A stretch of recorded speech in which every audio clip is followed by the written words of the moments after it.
Healthy और tasty breakfast बनाए खातिर हम ले ले बानी पोहा। पोहा से बहुत ही टेस्टी रहुआ के ब्रेकफास्ट बना के बताई, सुबह के नाश्ता बना के बताई। तब पहले पोहा हम ले ले बानी, इसमें डाल दिया है थोड़ा सा गाजर, थोड़ा सा पत्ता गोभी, थोड़ा सा प्याज, थोड़ा सा शिमला मिर्च, स्वाद के अनुसार नमक, चाट मसाला थोड़ा सा चिली फ्लेक्स ना होके तो रवा हरी मिर्च के भी इस्तेमाल कर सकता नहीं, चुटकी भर गोलकी पाउडर।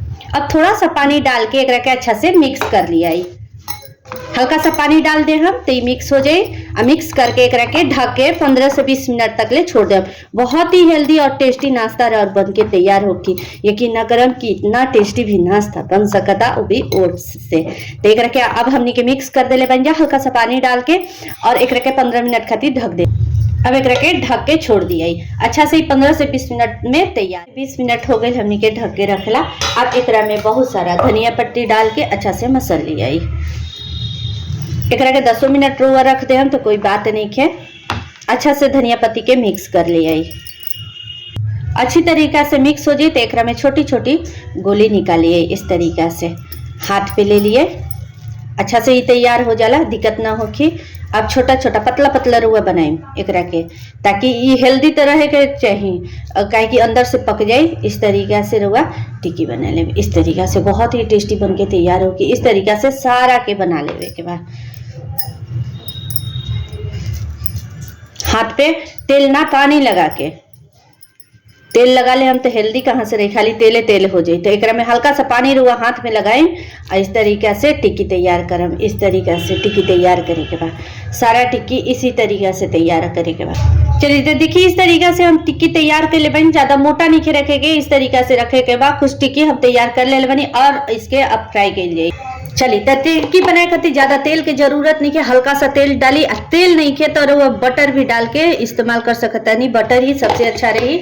हम तेल डाल ले बनी सरसों तेल, एक के अच्छा से गर्म हो जाए। ज्यादा तेल डालने की जरूरत नहीं है। रो हेल्दी बनाए के बाद एक के हल्का सा तेल में दोनों तरफ एकदम हल्का हल्का रोस्ट करे के बाद, मतलब थोड़ा थोड़ा सा फ्राई करे के बाद, जैसे कोई चीज के बचका बनाइला हल्का सा तेल में, उसी तरीका से एक के बनाए के बाद एकदम पेन गरम हो जाए चाहिए ताकि हमनी के टिक्की चिपके ना।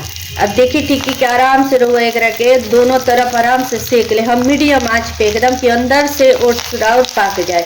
बहुत टेस्टी और हेल्दी रेसिपी है ब्रेकफास्ट के। सुबह में नाश्ता में बना दी या तो दोपहर में बना दी, अगर दोपहर में हल्का फुल्का खाता नहीं था, या तो शाम में चाय के साथ बहुत ज़्यादा टेस्टी बन के तैयार हो जाए।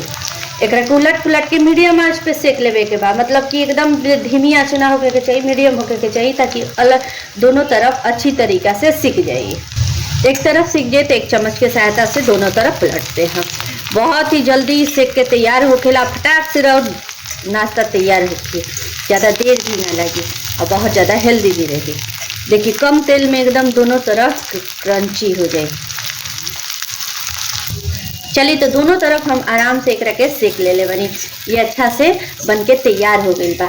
अब एकरा के प्लेटिंग किया गया, देखिए बहुत ही टेस्टी बन के तैयार हो गई बा। आराम से रुआ सॉस चटनी किसी के साथ खा, बहुत एनर्जी होके एकरा में ओट्स में।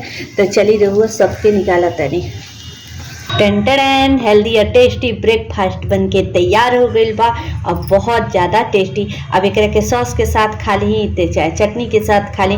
कैसन लगल हमारे रेसिपी कमेंट करके जरूर बताएं। तो फिर मिलम एक नया रेसिपी के साथ, एक मज़ेदार रेसिपी के साथ। हमारे रेसिपी देखे खातिर वो सभी के बहुत बहुत धन्यवाद।